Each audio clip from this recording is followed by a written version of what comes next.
Ilang decommissioned combatants sa Bangsamoro Region ang dagdag puwersa na sa pagbabantay sa seguridad ng BARM. Narito ang report.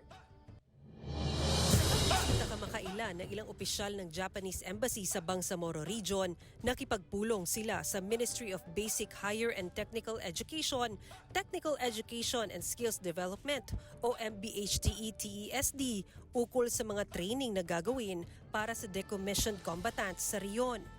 Siniguro din ng MBHTE-TESD na mapapakinabangan ng decommissioned combatants ang vocational training na kanilang mapipili.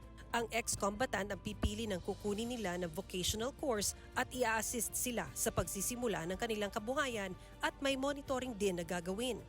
Ito ay upang masiguro na hindi masasayang ang pondo ng BARM government maging ang tulong ng Japan government para sa iba't ibang training.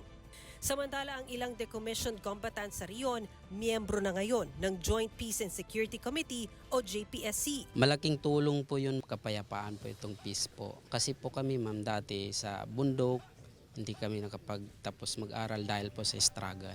Ngayon po is malaya po kami makapag-aral, yung mga pamilya namin. Ayon sa mga opisyal ng JPSC at Government of the Philippines o GPH, malaki na ang kinaunlad ng peace and order situation sa Bangsamoro Region. They've been handling relief and rescue operations ever since they were deployed. They are a unique team and we are expecting a lot from them. And I was starting to expect a lot from the JPSCs deployed in the area after all their areas are actually power-plant and former conflict affected areas. Mula sa GMA Regional TV 1 Mindanao, Sara Hilomen Velasco, nagbabalita para sa GMA Integrated News.